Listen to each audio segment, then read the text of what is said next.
오늘의 주인공은 송원석 원내대표입니다. 일단 그 전에요.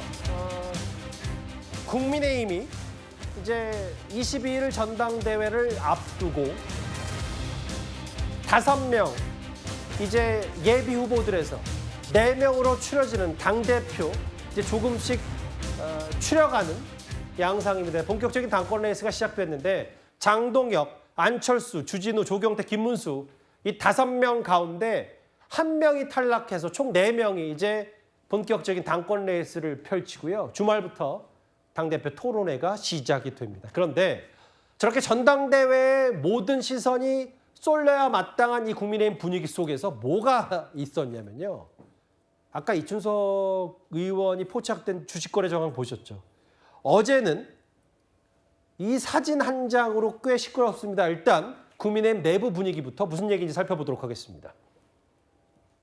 국민의힘은 조국 전 장관 사면에 강력히 반대합니다. 임기 첫 광복절 사면권을 행사한다는 것은 대통령의 권한 남용이자 대한민국 사법 시스템에 대한 정면 도전입니다. 대통령의 사면권이 법여권 정치 세력 간의 정치적 거래, 정치적 흥정의 수단이 되어서는 안 됩니다.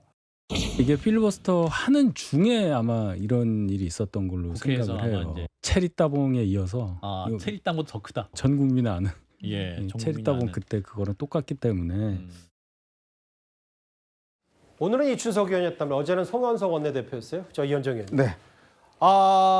그동안에 이 특사, 광복절 특사 한 열흘 정도 남았는데 정책 거래에 대해서 부정적인 시각을 드러냈던 송원석 원내대표가 강훈식 비서실장과 텔레그램을 주고받는 장면, 이 사면 얘기, 이게 오늘 당에서 꽤 많은 말들이 오고 갔습니다. 네. 하여튼 중요한 정국의 고비 때마다 항상 이 문자가 문제가 되는 것 같습니다. 예. 체리 따봉부터 시작해서 이제 전쟁입니다. 라는 김현지 비서관의 그 문자부터 시작해서 다 뻔히 위에서 기자들이 지금 카메라를 들이대고 있다는 거 알면서도 저렇게 숨어 사면 못 볼 줄 아는가 싶습니다. 더군다나 지금 좀 전에 우리가 봤습니다만 왜 국민의힘이 지금 국민으로부터 지지를 못 받고 있는가가 아주 저는 상징적인 장면이 바로 저 장면이라고 봅니다. 즉 조국 전 장관, 조국 전 대표에 대해서 그렇게 사면이 안 된다라고 그렇게 이야기를 해놔놓고 정작 본인들은 저렇게 강훈식 비서실장에게 4명의 명단을 저렇게 보냅니다. 근데요, 이 4명의 명단을 보면 대부분 다 비리와 부패로 인해서 징역 7년, 4년 6개월 다 선고받은 부패 정치인들입니다. 자, 이런 사람 또 더군다나 이 4명 전부 다 국민의힘 당원들이 아닙니다. 이미 탈당했거나 한 사람들이에요. 자, 이걸 지금 송원석 지금 비대위원장이 지금 강훈식 위원장한테 명단을 보내면서 감사합니다라고 이야기를 하고 있어요. 그래서 강훈식 위원장, 실장이 이거밖에 없습니까?라고 또 응답을 하고 있습니다. 자, 지금 겉으로는 조국 전 장관 사면 안 된다 해놓고 또 내부적으로는 이런 사람들 사면해 주세요. 근데 알고 봤더니 징역 7년, 징역 4년 6개월, 뭐 70몇 억 전부 다 비리한 그런 정치인들을 사면한다고 이야기하고 있으니 과연 이런 지금 야당을 국민들이 어떻게 볼까요? 겉과 속이 너무 다른 거 아니겠습니까?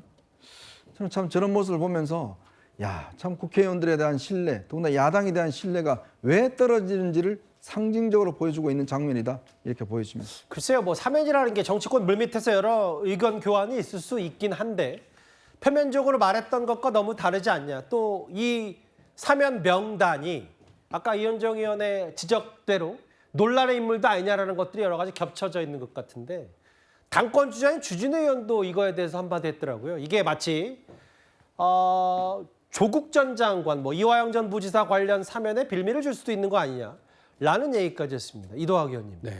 글쎄요, 이건 뭐 당내에서도 여러 비판이 나오는데 민주당으로서 이걸 어떻게 저희가 해석한다고 보세요?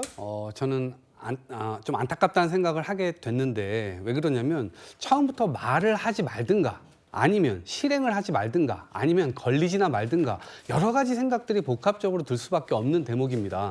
정치적 거래가 없다. 이렇게 본인이 스스로 선언을 해놓고 본인 스스로의 말을 완전히 이제 어기고 대국민이 다 알게 돼버렸어요. 그랬을 때 어떤 반응을 해야 되죠? 근데 그런 반응도 지금 제대로 된 게 없고요.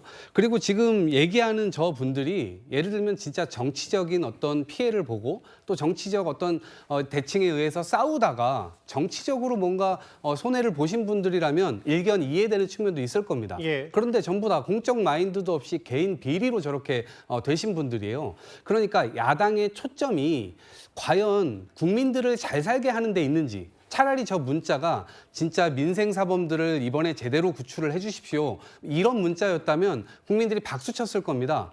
그런데 그게 아니에요. 그냥 사적으로 어떤 연이 있는지 모르겠습니다만 그런 방식으로 엄청난 뇌물을 받으신 분들을 줄줄이 여태까지 들어온 건 이게 답니다라고 하면서 사실은 앞으로 더 들어올 수도 있다라고 하는 것을 또 암시를 하는 것이죠. 그러니까 이런 측면에서 볼 때 국민들께서 과연 야당이 여당을 제대로 견제할 수 있는 거냐, 그게 아니라 그 뒤에서 저렇게 아주 추악한 딜을 하고 있었구나라고 하는 게 이제 드러나 버렸기 때문에 야당에 걸 일말의 어떤 희망조차도 완전히 그냥 깔아 뭉개진 것이 아닌가 이런 생각이 듭니다. 근데 이제 조국 전 대표 혹은 뭐 여러 사면건은 아마 잠시 뒤에 이어지는 주제에서도 짚어볼 기회가 있으니까요.